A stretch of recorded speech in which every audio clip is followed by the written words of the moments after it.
Dimulainya era tiga dinasti besar diawali oleh kejatuhan dinasti Abbasiyah, yang kemudian peradaban Islam mengalami kemunduran. Seiring berjalannya waktu, keadaan perkembangan Islam secara keseluruhan baru mengalami kemajuan kembali, walaupun tidak seperti pada masa Khulafaur Rasyidin, dinasti Umayyah, ataupun pada masa dinasti Abbasiyah. Perkembangan ini kembali terlihat setelah berkembangnya tiga kerajaan besar. Yang pertama, kerajaan Utsmani di Turki, kedua kerajaan Mughal di India, dan yang ketiga kerajaan Safawi di Persia. Dari ketiga kerajaan besar tersebut, yang paling besar, yang paling kuat bertahan, dan yang paling lama adalah kerajaan Turki Utsmani. Kerajaan Utsmani ini adalah bangsa Turki dari kabilah Oghuz yang mendiami daerah Mongol dan daerah utara negeri Cina, dan berdiri sejak abad 13 sampai dengan 19. Pendirinya yaitu Ertugrul membantu Sultan Salahuddin berperang melawan Bizantium, yang kemudian Ertugrul diberi hadiah Turki. Namun setelah Ertugrul meninggal, diganti oleh anaknya yaitu Utsman. Sejarah mencatat Ertugrul dihadiahi sebidang tanah berkat jasanya membantu Sultan Alauddin II dalam berperang melawan Bizantium. Sebenarnya cerita sebelum dia bertemu Alauddin II ini lumayan panjang. Dia sempat mengalami kecelakaan hingga rombongannya terbagi menjadi dua, sampai dengan dia melanjutkan perjalanan hingga bertemu Alauddin II ini. Tapi singkat cerita, dia membina wilayahnya di daerah yang baru itu. Dan Ertugrul dikaruniai seorang putra yang bernama Utsman, yang kemudian Utsman ini mendapatkan pendidikan militer oleh ayahnya sendiri. Nah, Utsman inilah yang kemudian berhasil menjadikan daulat Utsmani yang besar. Zaman keemasan kerajaan Turki Utsmani yang paling menonjol adalah ketika Sultan Muhammad Al-Fatih berhasil menaklukkan Konstantinopel. Kemudian menjadi sunatullah ketika terjadi kemajuan, maka ada juga kemunduran, di mana kemundurannya disebabkan oleh tiga faktor, yaitu yang pertama karena wilayahnya yang sangat luas, yang kedua karena kelemahan para penguasa, dan yang ketiga karena kemerosotan ekonomi. Kerajaan yang kedua yaitu kerajaan Safawi. Nah, kerajaan Safawi ini berdiri di saat kerajaan Turki Utsmani mencapai puncaknya. Awal kerajaan Safawi ini berasal dari sebuah gerakan tarekat yang berdiri di Ardabillah, sebuah kota di Azerbaijan, wilayah Rusia.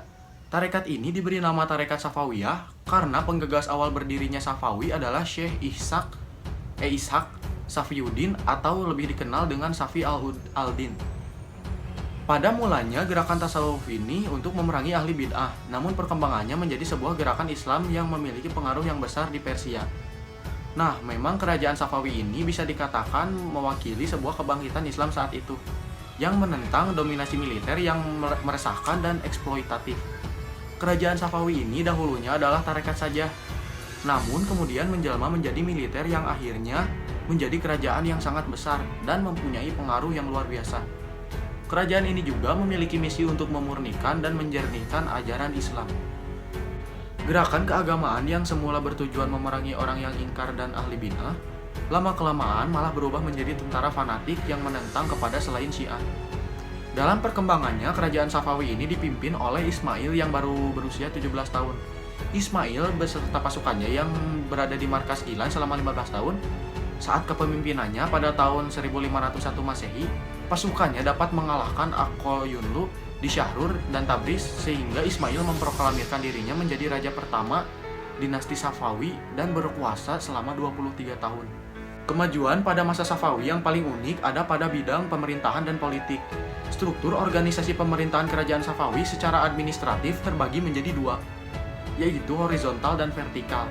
Secara horizontal berdasarkan kesukuan, sedangkan secara vertikal berdasarkan keistanaan dan sekretariat negara. Dan di bidang kebudayaan dibangun gedung-gedung yang megah dan indah, baik itu kantor, masjid, rumah sakit maupun jembatan. Dan yang paling terlihat adalah kerajaan Safawi ini membawa ajaran Syiah yang kemudian menjadi cikal bakal mazhab negara Iran yang menganut Syiah. Setelah mengalami kejayaan, kerajaan Safawi tidak lama mengalami kemunduran. Penyebabnya yaitu kemerosotan moral para pemimpin kerajaan dan konflik berkepanjangan dengan kerajaan Utsmani. Dan pasukan yang dibentuk Raja Abbas I, yaitu pasukan Gilam, sudah tidak memiliki jiwa politik. Kerajaan besar yang ketiga adalah kerajaan Mughal di India. Kerajaan Mughal adalah kerajaan termuda di antara tiga kerajaan Islam. Kerajaan ini didirikan oleh Zahiruddin Babur pada tahun 1482 sampai dengan 1530 Masehi. Nah, ada fakta menarik yaitu ternyata Zahiruddin Babur ini adalah keturunan Timur Leng dan Genghis Khan. Babur dengan bantuan Raja Safawi dapat menaklukkan Samarkand pada tahun 1949 Masehi.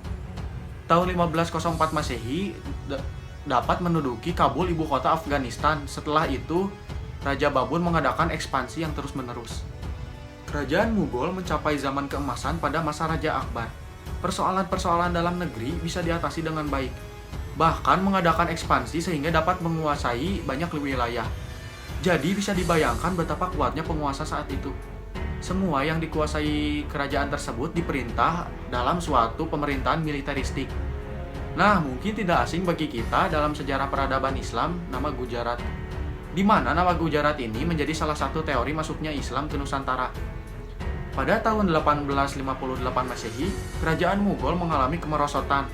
Dalam buku Badri Yatim yang pertama terjadi yaitu kemerosotan moral dan para pejabat yang hidup bermewah-mewahan. Dan seperti yang kita tahu, penyebab kehancuran suatu kekuasaan biasanya disebabkan oleh pemimpin yang lemah. Dan itu terjadi pada masa ini. Dipercepat juga oleh kemampuan militer yang lemah dan mengalami stagnansi. Hingga pada akhirnya kerajaan Mughal mengalami kehancuran.